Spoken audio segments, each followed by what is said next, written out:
ആ ഉമ്മ അനുഭവിച്ച ആ പ്രസവത്തിന്റെ വേദന അല്ല, ആ മരണത്തിനോളം തുല്യമായ വേദന ആ ഉമ്മ അവിടെ മറന്നുപോകുകയാ ആ പിഞ്ചു പൈതലിനെ കാണുമ്പോ.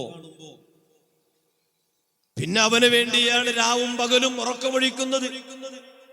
ആ കുഞ്ഞിന് വേണ്ടിയാണ് അവന്റെ ജീവിതത്തിന്റെ സർവസ്വവും സകല സുഖങ്ങളും മാറ്റിവെക്കുന്നത്.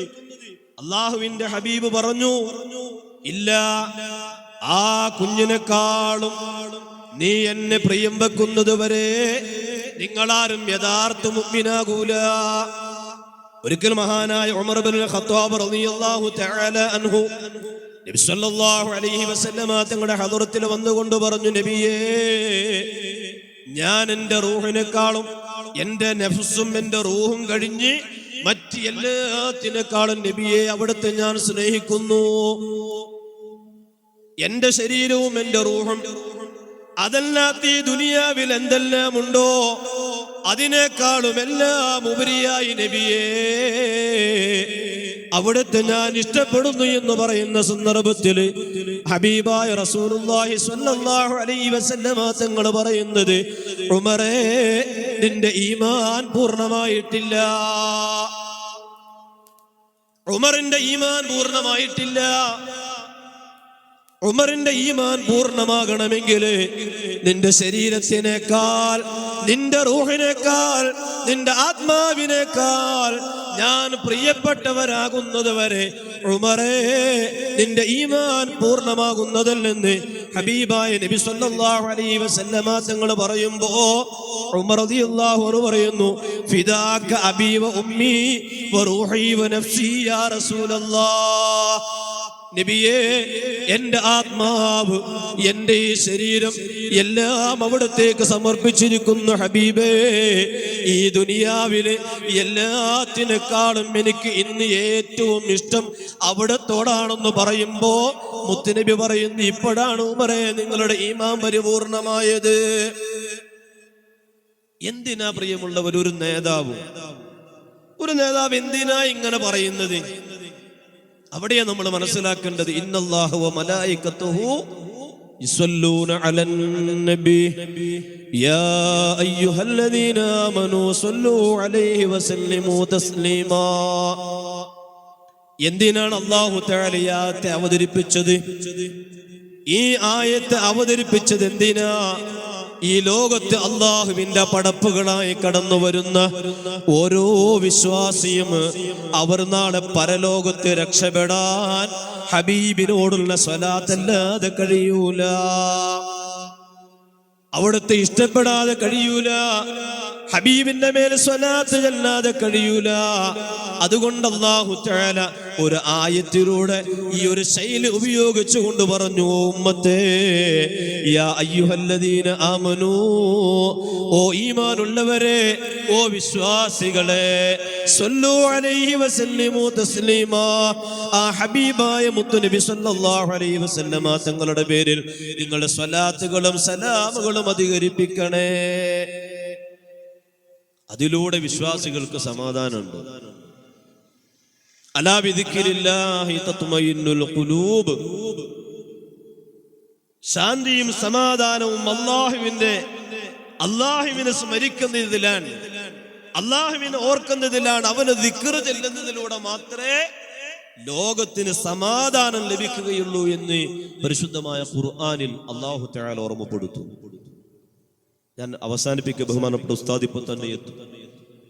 ഒന്ന് നിങ്ങൾ ആലോചിക്കാൻ വേണ്ടി 1-2 സംഭവങ്ങൾ മാത്രം നിങ്ങളുടെ ശ്രദ്ധയിലേക്ക് എടുത്തു. ഇക്കഴിഞ്ഞ ജനുവരി 1 പുതുവർഷ ദിനത്തിൽ 14 16 വയസ്സുള്ള 2 ചെറുപ്പക്കാർ കുട്ടികൾ, നമ്മുടെ ഇവിടെ ഉണ്ടാകും 16 14 വയസ്സുള്ള 2 കുട്ടികൾ, 2 ആൺകുട്ടികൾ ഒരു പെൺകുട്ടിയുടെ കൈ പിടിച്ചുകൊണ്ട് പാതിരാ നേരത്ത് ഒരു പൊന്തക്കാട്ടിലേക്ക് കയറി പോകുക. നിങ്ങൾ വായിച്ചിട്ട് വാർത്തയാണ്. ഒരു പൊന്തക്കാട്ടിലേക്ക് 2 പെൺകുട്ടികളെയും പിടിച്ചുകൊണ്ട് 14 16 വയസ്സുള്ള 2 ചെറുപ്പക്കാര് കുട്ടികൾ കയറി പോകുമ്പോ ഒരു 17 വയസ്സ് വരുന്ന ഒരു കുട്ടി ഈ മക്കളോട് ചോദിച്ചു, എങ്കോടാ മക്കളെ പെങ്കൊച്ചങ്ങളും കൂടെ നിങ്ങൾ പോകുന്നതെന്ന് ചോദിച്ചപ്പോ ഈ 2 കുട്ടികൾ ആ ചെറുപ്പക്കാരനെ 17 കുത്താ കുത്തിയത്. കത്തിക്ക് കുത്തിയത് 17 കുത്ത, സ്പോട്ടിൽ മയ്യത്തായി. ഈ കഴിഞ്ഞ ജനുവരി 1 രാത്രിയിൽ ഉണ്ടായ സംഭവം. എത്ര വയസ്സുണ്ട്? 14ഉം 16ഉം വയസ്സു മാത്രം. താമരശ്ശേരിയിലെ നമ്മുടെ സമുദായത്തിൽപ്പെട്ട ആശിഖ് എന്ന് പറയപ്പെടുന്ന 22 വയസ്സുള്ള പൊന്നുമോൻ ബ്രെയിൻ ട്യൂമറിന്റെ ചികിത്സ കഴിഞ്ഞ് വീട്ടിൽ വന്ന് ഒരു കട്ടൻ ചായ തിളപ്പിക്കാൻ പോലും ആവതില്ലാതെ സ്വന്തം അനുജത്തിയുടെ വീട്ടിൽ കടക്കുമ്പോഴാ 22 വയസ്സുള്ള ആശിഖ് എന്ന് പറയപ്പെടുന്ന ആ ഒരു പയ്യൻ വന്ന് അയൽവക്കത്തെ വീട്ടിൽ നിന്നും തേങ്ങ പൊതിക്കാനാണെന്ന് പറഞ്ഞ് ബലമുള്ള ഒരു കത്തി വാങ്ങിക്കൊണ്ട് വന്ന് സ്വന്തം ഉമ്മയുടെ തല വെട്ടിപ്പൊളിച്ച് 22 വയസ്സുള്ള ഒരു പയ്യൻ ആ കത്തി കഴുകി തിരികെ വീട്ടിലേക്ക് കൊണ്ടുപോയി കൊടുത്തിട്ട് പറഞ്ഞ വർത്താനം നമുക്കറിയാം. പോലീസ് സ്റ്റേഷനിൽ അവൻ പറഞ്ഞത്, എന്റെ ഉമ്മ എനിക്ക് ജന്മം തന്നതിനുള്ള പണിഷ്മെന്റ് ഞാൻ കൊടുത്തതാണ്. 22 വയസ്സുള്ള പയ്യൻ. കോഴിക്കോട് കൊടുവള്ളിയിലെ ഒരു ബാപ്പ, ഞാനിത് എന്തിനെ ചരിത്രങ്ങൾ പറയുന്നത് നിങ്ങൾക്ക് ചിന്തിക്കുന്നുണ്ടാകും. നമ്മുടെ മക്കൾ വളർന്നു വരികയാണ്. 14ഉം 16ഉം 22ലേക്കൊക്കെ എത്തിക്കൊണ്ടിരിക്കുക. കൊടുവള്ളിയിലെ ഒരു ബാപ്പ തന്റെ 2 മക്കൾ ഒരു സിനിമയിലെ, ഞാൻ സിനിമയുടെ വേറൊന്നും പറയണില്ല, ആ സിനിമ 2 പ്രാവശ്യം കണ്ടിട്ടാണ് ആ മക്കൾ വാപ്പയെ എങ്ങനെ കൊല്ലണമെന്ന് തീരുമാനമെടുത്തത്.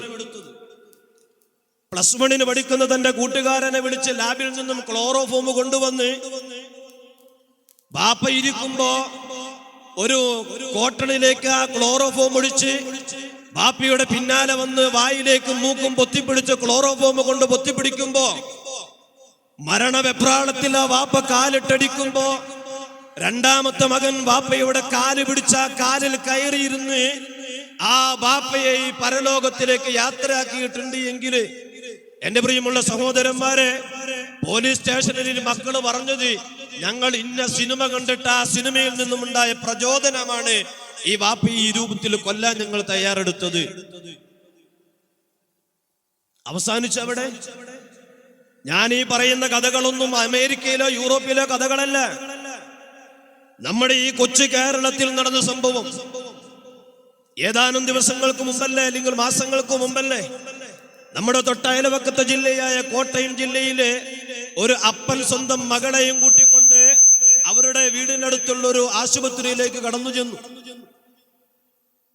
ഒരു മടമ ഹോസ്പിറ്റലിലേക്ക് കടന്നു ചെന്ന് സ്വന്തം മകളെ ഗർഭിണിയാണ്, അബോർട്ട് ചെയ്യണമെന്ന് പറഞ്ഞപ്പോ അവിടുത്തെ കന്യാസ്ത്രീയായ നഴ്സ് വന്നുകൊണ്ട് ഈ ചങ്ങായിനോട് പറയാണ്, സ്വന്തം അപ്പനോട് പറയാണ്, എന്തിനപ്പം നിങ്ങൾ ഈ കുട്ടിയെ ഗർഭം അബോർട്ട് ചെയ്യുന്നത്?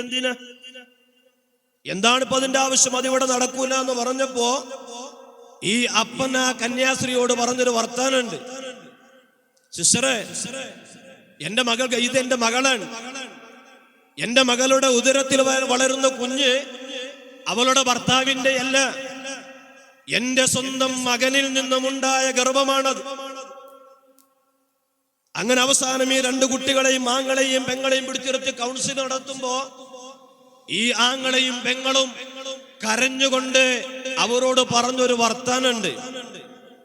ഇസ്ലാമിന്റെ നിയമങ്ങൾ നമ്മൾ പൊതുസമൂഹത്തിൽ പറയുമ്പോ പലപ്പോഴും പല ആളുകളും അതിനെ ട്രോളാക്കുകയാണ്. ദീനിന്റെ നിയമങ്ങളെ ട്രോള് ചെയ്യുകയായിരുന്നു. നമുക്കിതിങ്ങനെ തമാശ കേൾക്കുമ്പോ നമുക്കിതൊരു തമാശയായി തോന്നും. പക്ഷേ എന്റെ പ്രിയമുള്ള ഉമ്മമാരോട് പ്രത്യേകം ഓർമ്മപ്പെടുത്തുകയാണ്, ബാപ്പമാരെക്കാളും മക്കളെ ഏറ്റവും കൂടുതൽ ശ്രദ്ധിക്കേണ്ടത് ഉമ്മമാരാണ്. കാരണം ബാപ്പമാർ പലപ്പോഴും പുറത്താണ്. മക്കളെ കൃത്യമായ രൂപത്തിൽ കൺട്രോൾ ചെയ്യാനും അവർക്ക് വേണ്ടുന്ന സമയത്ത് വേണ്ടുന്ന രൂപത്തിലുള്ളതായി ഉപദേശങ്ങൾ കൊടുക്കാനും ഇന്നത്തെ വാപ്പയും ഉമ്മയും തയ്യാറല്ല എന്നല്ല, അവർ അതിന് വലിയ അലസരുമാണ്, മടിയന്മാരുമാണ്. അല്ല, അവരതിനെ കൊണ്ട് കെൽപ്പില്ലാത്തവരായി ഇന്നത്തെ മാതാപിതാക്കൾ മാറുകയാണ്. നോക്കൂ നിങ്ങള്, ഈ ചെറുപ്പക്കാരൻ കൗൺസിലിന് വന്ന ഡോക്ടറോട് പറഞ്ഞ വർത്താനം, ഡാഡിയും മമ്മിയും വീട്ടിലില്ലാത്ത സമയത്ത് ഞാനും എന്റെ പെങ്ങളും സെറ്റിയിൽ ഇരുന്നു കൊണ്ട് സിനിമ കണ്ടുകൊണ്ടിരിക്കുകയാണ്. ഞാൻ ധരിച്ചിരിക്കുന്ന ഒരു ബർമൂഡയും ഒരു ടീഷർട്ടും, എന്റെ പെങ്ങളും അതുപോലെ തന്നെ ഒരു സ്ലീവ്ലെസ് ഡ്രസ്സും അതുപോലെ തന്നെ ഒരു നിക്കറുമാണ് എന്റെ പെങ്ങളും ധരിച്ചിട്ടുള്ളത്. ഞങ്ങൾ രണ്ടുപേരും ഇങ്ങനെ അടുത്തിരുന്ന് സിനിമ കണ്ടുകൊണ്ടിരിക്കുമ്പോ സിനിമയിൽ ചില മോശമായ പിക്ചറുകൾ, ചില വീഡിയോകൾ വന്നപ്പോ ഞാൻ ആങ്ങളയാണെന്നും അവൾ പെങ്ങളാണെന്നുമുള്ളതായ മൈൻഡ് ഞങ്ങൾക്ക് അങ്ങോട്ട് വിട്ടുപോയി. അവൾ പെങ്ങളാണെന്ന് എനിക്ക് തോന്നലുണ്ടായില്ല. ഞാനൊരാങ്ങളയാണെന്ന് എന്റെ പെങ്ങൾക്കും തോന്നിയില്ല. ആ സിനിമയിൽ കണ്ടതായ ദൃശ്യങ്ങൾ ഞങ്ങളുടെ ഞരമ്പുകളെ ത്രസിപ്പിക്കുകയും ഞങ്ങൾ അതിന് അഡിക്റ്റ് ആകുകയും ഞങ്ങൾ ശരീരം മറന്നുകൊണ്ട് മനസ്സ് മറന്ന് ആങ്ങളെയും പെങ്ങളുമാണെന്ന ചിന്തയില്ലാതെ ശാരീരികമായ ബന്ധത്തിൽ ഏർപ്പെട്ടുപോയി. അങ്ങനെയാണ് എന്റെ പെങ്ങൾ ഗർഭിണിയാകുന്നത്. എവിടെയാ എന്റെ പ്രിയമുള്ള സഹോദരന്മാരെ, നമ്മൾ ശരിക്കും മനസ്സിലാക്കണം. സമാധാനം നമുക്ക് നമ്മുടെ മക്കളും, എനിക്കുമുണ്ട് മക്കൾ, നമ്മുടെ മക്കളും ഇങ്ങനെ വളർന്നു വന്നുകൊണ്ടിരിക്കുകയാണ്. അവർക്ക് നല്ല രൂപത്തിലൊരു ജീവിതം കെട്ടിപ്പടുത്തു കൊടുക്കേണ്ടത് മാതാപിതാക്കളെ നമ്മളുടെ ഓരോരുത്തരെയും കടമകളാണ്. അതിന് നമ്മൾ പഠിക്കുന്ന മദ്രസയിൽ പഠിക്കുന്ന കുട്ടികൾ, മദ്രസ കഴിഞ്ഞുപോയ കുട്ടികളും അതോടൊപ്പം തന്നെ മാതാപിതാക്കളും കുടുംബാന്തരീക്ഷം ഒരു ഇസ്ലാമികമായ അന്തരീക്ഷത്തിലൂടെയല്ല, മോശമായ ചുറ്റുപാടുകളിലൂടെയാണ് കടന്നു പോകുന്നതെങ്കിൽ അതിന് വലിയ വില കൊടുക്കേണ്ടി വരും. ബഹുമാനപ്പെട്ട ഉസ്താദ് സദസ്സിലേക്ക് കടന്നു വരുന്നു. അല്ലാഹു